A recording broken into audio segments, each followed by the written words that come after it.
ನರೇಗಾ ಉಳಿಸಿ. ಅನ್ಯಾಯ ಅನ್ಯಾಯ ಕಾರ್ಮಿಕರಿಗೆ ಅನ್ಯಾಯ, ಅನ್ಯಾಯ ಅನ್ಯಾಯ ಕಾರ್ಮಿಕರಿಗೆ ಅನ್ಯಾಯ. ಮನ್ರೇಗಾ ವಾಪಸ್ಸಾತಿಗೆ ಆಗ್ರಹಿಸಿ ಕೊಲ್ನಾಡಿನಲ್ಲಿ ಕಾಂಗ್ರೆಸ್ ಪ್ರತಿಭಟನೆ.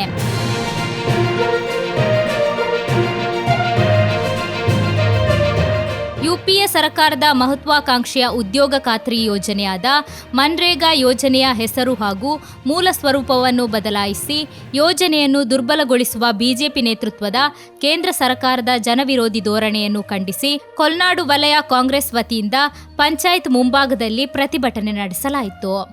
ಪ್ರತಿಭಟನೆಯನ್ನು ಉದ್ದೇಶಿಸಿ ಮಾತನಾಡಿದ ದಕ್ಷಿಣ ಕನ್ನಡ ರಾಜೀವ್ ಗಾಂಧಿ ಪಂಚಾಯತ್ ರಾಜ್ ಸಂಘಟನೆಯ ಜಿಲ್ಲಾಧ್ಯಕ್ಷರಾದ ಶ್ರೀ ಕುಲಾಲು ಸುಭಾಷ್ ಚಂದ್ರ ಶೆಟ್ಟಿ ಅವರು, ಕೃಷಿಕರು ತಮ್ಮ ಸ್ವಂತ ಜಮೀನಿನಲ್ಲಿ ಬಾವಿ, ಹೈನುಗಾರಿಕೆ, ತೋಟ ನಿರ್ಮಾಣ, ಎಡೆಸಸಿ ಮುಂತಾದ ಕೆಲಸಗಳ ಮೂಲಕ ಸ್ವತಃ ಉದ್ಯೋಗ ನಿರ್ಮಿಸಿಕೊಂಡು ಲಕ್ಷಾಂತರ ರೂಪಾಯಿ ಆದಾಯ ಗಳಿಸುವ ಅವಕಾಶ ನೀಡಿದ ಏಕೈಕ ಯೋಜನೆ ಉದ್ಯೋಗ ಖಾತ್ರಿ ಯೋಜನೆ ಎಂದು ಹೇಳಿದರು.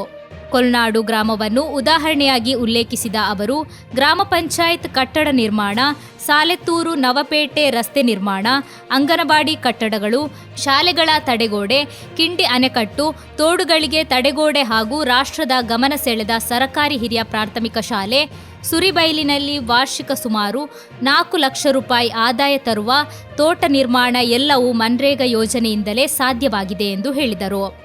ಇಂತಹ ಜನಪರ ಹಾಗೂ ಬಡವರ ಬದುಕಿಗೆ ಆಸರೆಯಾದ ಯೋಜನೆಯನ್ನು ರದ್ದುಪಡಿಸುವ ಉದ್ದೇಶ ಕೇಂದ್ರ ಸರ್ಕಾರಕ್ಕೆ ನಾಚಿಕೆಯಾಗಬೇಕು. ಯುಪಿಎ ಸರ್ಕಾರ ಬಡವರಿಗೆ 100 ದಿನಗಳ ಕೆಲಸ ನೀಡಿ ಜನಸ್ನೇಹಿ ಸರ್ಕಾರವಾಗಿತ್ತು ಎಂದು ತಿಳಿಸಿದರು. ಲಕ್ಷಗಟ್ಟಲೆ ಹಣ ಕೊಟ್ಟಂತ ಒಂದು ಯೋಜನೆ ಇದ್ರೆ, ಒಂದು ಸರ್ಕಾರದ ಸೌಲಭ್ಯ ಇದ್ರೆ ಅದು ಉದ್ಯೋಗ ಖಾತ್ರಿ ಯೋಜನೆ ಅಂತ ಹೇಳಲಿಕ್ಕೆ ನಾವು ಹೆಮ್ಮೆಯಿಂದ ಹೇಳ್ಕೊಳ್ತಾ ಇದ್ದೇವೆ. ಇಂಥ ಒಂದು ಯೋಜನೆಯನ್ನು ನೀವು ರದ್ದುಪಡಿಸಲಿಕ್ಕೆ ನಿಮಗೆ ನಾಚಿಕೆ ಆಗಬೇಕು. ನೀವು ಇಂಥ ಯೋಜನೆಯನ್ನು ರದ್ದುಪಡಿಸುವುದಕ್ಕೆ ನಾವು ವಿರೋಧವನ್ನು ವ್ಯಕ್ತಪಡಿಸ್ತಾ ಇದ್ದೇವೆ. ಈ ಒಂದು ಯೋಜನೆಯಲ್ಲಿ ನಮಗೆ ಆ ಸಂದರ್ಭದಲ್ಲಿ 100 ದಿನದ ಕೆಲಸ ಕೊಡಬೇಕು. ಒಂದು ವೇಳೆ 100 ದಿವಸದ ಕೆಲಸ ಕೊಡಲಿಕ್ಕೆ ಸಾಧ್ಯ ಇಲ್ಲದಿದ್ದರೆ ಅವರಿಗೆ ನಿರುದ್ಯೋಗಿ ಭತ್ಯೆ ಕೊಡುವಂತಹ ಯೋಜನೆ ಆಗಿತ್ತು ಇದು. ನಂತರ ಮಾತನಾಡಿದ ಕೆಪಿಸಿಸಿ ಪ್ರಧಾನ ಕಾರ್ಯದರ್ಶಿ ಎಂಎಸ್ ಮೊಹಮ್ಮದ್ ಅವರು, ದೇಶದ ಹಳ್ಳಿಗಳ ಸಮಗ್ರ ಅಭಿವೃದ್ಧಿಗೆ, ಮೂಲಭೂತ ಸೌಕರ್ಯಗಳ ನಿರ್ಮಾಣಕ್ಕೆ ಹಾಗೂ ಕೃಷಿಕರಿಗೆ ನೇರವಾಗಿ ಲಕ್ಷಾಂತರ ರೂಪಾಯಿ ಆದಾಯ ತರುವ ಶಕ್ತಿ ಹೊಂದಿರುವ ಯೋಜನೆ ಎಂದರೆ ಅದು ಉದ್ಯೋಗ ಖಾತರಿ ಯೋಜನೆ ಮಾತ್ರ ಎಂದು ಹೇಳಿದರು.